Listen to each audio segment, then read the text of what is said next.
Hello everyone, welcome back to my YouTube channel. So অনেকদিন পর আপনাদের সাথে আবার ব্যাক করলাম। অ্যাকচুয়ালি এতদিন ধরে আমি শিখছিলাম, আপনাদের ভাইয়া অনেক শিখছিল। অ্যান্ড আমি আমার দেশের বাসায় গিয়েছিলাম। ঈদের মধ্যে অনেক ক্লিপ নেওয়া হয়েছে, কোনোটাই কমপ্লিট হয়নি। সো ঈদের ব্লগ আমি আপলোড করতে পারিনি। এরপরে তো অসুস্থ হয়ে গিয়েছি, এখানে এসেছি মেডিকেল দৌড়াদৌড়ি। So all because of that আমি ভিডিও দিতে পারিনি। সো আজকে আমি জিস্ট ল হ্যান্ডবুক পড়ছিলাম for my curiosity. I am not a law student obviously. So পড়তে পড়তে হুট করে মনে পড়লো যে আজকে আমি বট ভুনা করবো। সো অনেক এরিয়াতে অনেক কিছু বিভিন্ন নামে এটাকে চিনে। লাইক আমরা বলি বুড়ি ভুনা, অন্য অন্য জায়গায় বট ভুনা নামে এটা সব ম্যাক্সিমাম জায়গায় পরিচিত। সো বট ভুনা করবো। তো হুট করে মাথায় আসলো যে বট অনেকে খেতে চায় না, বিকজ দে ফিল লাইক যে বটের যে একটা স্মেল আছে রান্নার মধ্যে, ওই স্মেলটা থাকে। সো আমি আজকে আপনাদের কাছে এভাবে একটা রেসিপি দিব যেটাতে বটের কোনো স্মেল আপনারা পাবেন না, অ্যান্ড এটা খেতে অনেক বেশি মজা হবে, and you will enjoy the meal actually. So আমরা দেরি করব না, এসব অফ করি অ্যান্ড আমাদের রেসিপিটা স্টার্ট করি। সো এখানে আমরা প্রথমেই গরম মশলাটা দেখে নিই। আমাদের কিছু গোটা গরম মশলা ইউজ করতে হবে: দারচিনি, লং, এলাচ, তেজপাতা। সো আমি এখানে ভুঁড়ি আলু ধুয়ে নিয়েছি, পেঁয়াজ, আদা রসুন বাটা। আমি এখানে 4টা বড় পেঁয়াজ নিয়েছি, আর বড় 1 চামচ আদা বাটা রসুন বাটা। আলুগুলোকে আমি একদম কিউব কিউব করে নিয়েছি, অ্যান্ড ভুঁড়ির সাইজটা আপনারা দেখতে পাচ্ছেন, এই সাইজের করে নিয়েছি ভুঁড়িগুলো।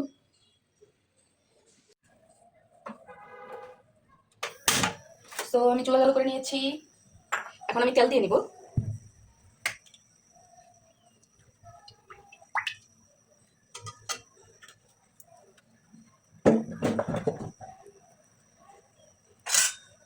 প্রথমে আমাদের পেঁয়াজটা লাল করে নিতে হবে। পেঁয়াজের সাথে আমরা গোটা গরম মশলা যেগুলো ছিল ওগুলো দিয়ে দেবো।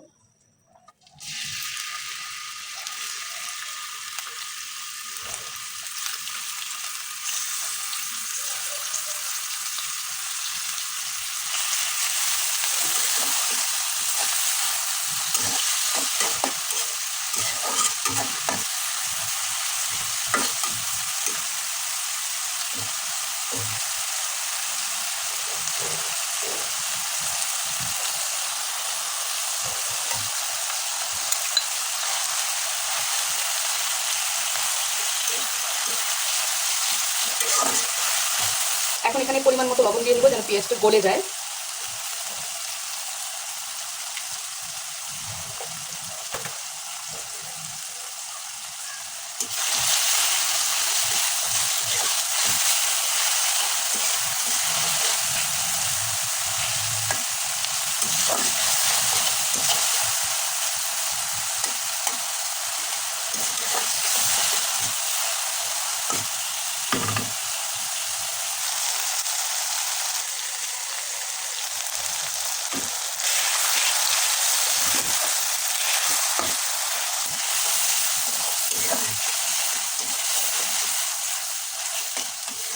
পেঁয়াজটি লাল হয়ে এসেছে, তাই আমি এখন আদা রসুন বাটাটা এখানে দিয়ে দিব।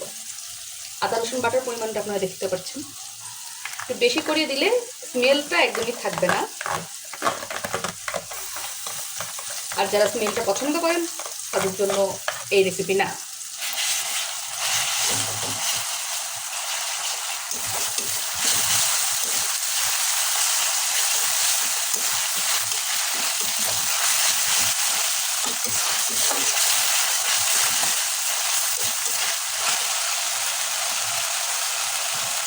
এখন আমি এখানে বেসিক যে মশলা রয়েছে হলুদ, মরিচ, জিরা গুঁড়া, এগুলো সব দিয়ে দেবো।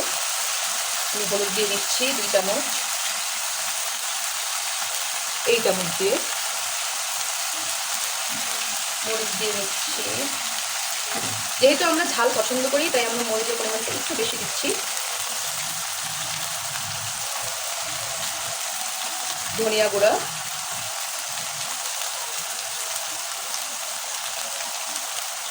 জিরার গুঁড়ো,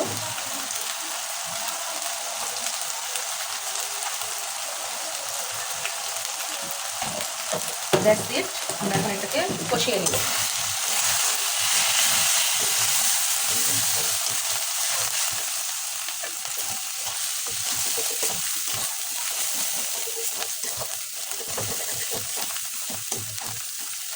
আমরা একটু অল্প একটু পানি দিয়ে নেব, কষানোর জন্য যে পানিটা দেওয়া দরকার আমরা সেটা দিয়ে নেব।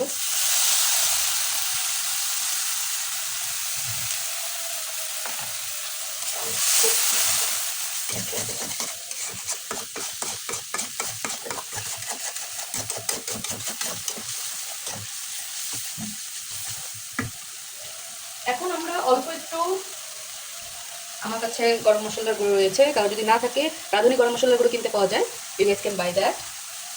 আমি গরম মশলার গুঁড়ো দিয়ে দিচ্ছি একটু।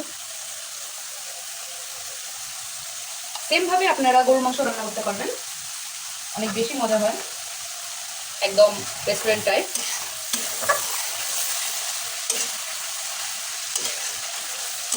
সুন্দর লাগছে।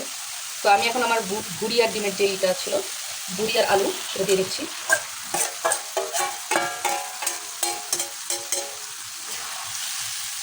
Mix mix mix mix.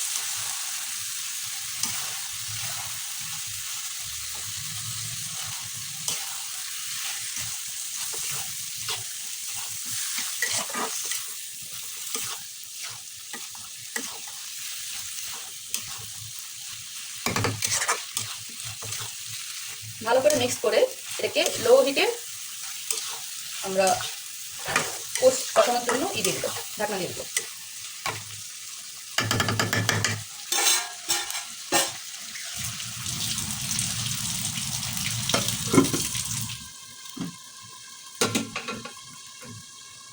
Few moments later. মাঝে মাঝে আমাদের একটু নেড়ে দিতে হবে যেন আমাদের বুড়ি লেগে না যায়।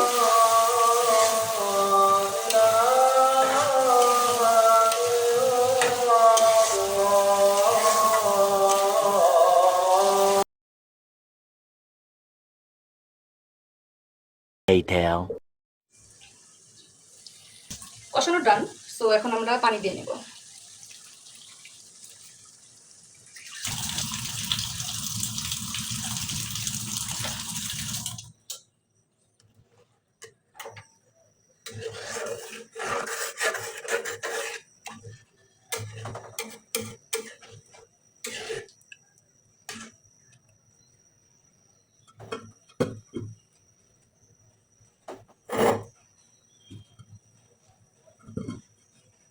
Meanwhile,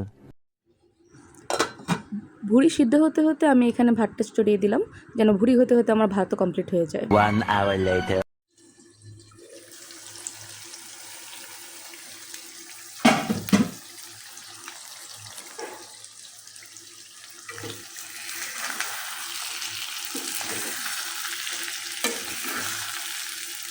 আমার ভুড়ি সব সিদ্ধ হয়ে গেছে, দেখতে পাচ্ছেন।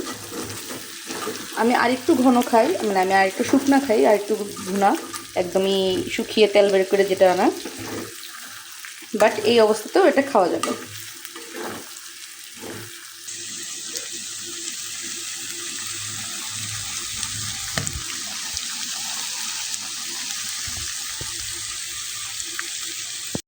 This is the final look. আমি একদমই তেল বের করে নিয়েছি, as you can see. And এভাবে ভুড়ি রান্না করলে বা বট রান্না করলে বটে কোনো স্মেল থাকবে না, খেতে অসাধারণ লাগে। আপনি এটা রুটির সাথে, ভাতের সাথে, সব কিছুর সাথে খেতে পারবেন। সো আমার ভিডিওটি যদি আপনাদের পছন্দ হয়, don't forget to like, comment and subscribe my channel. এরকম আরও ভিডিও চাইলে বা আপনাদের এরিয়াতে বট কীভাবে রান্না হয় এটা আমাকে কমেন্টে জানাবেন। অ্যান্ড আরও ভিডিও চাইলে সেটাও কমেন্টে জানাবেন। That's it for today. Tata, bye bye, আল্লাহ হাফেজ।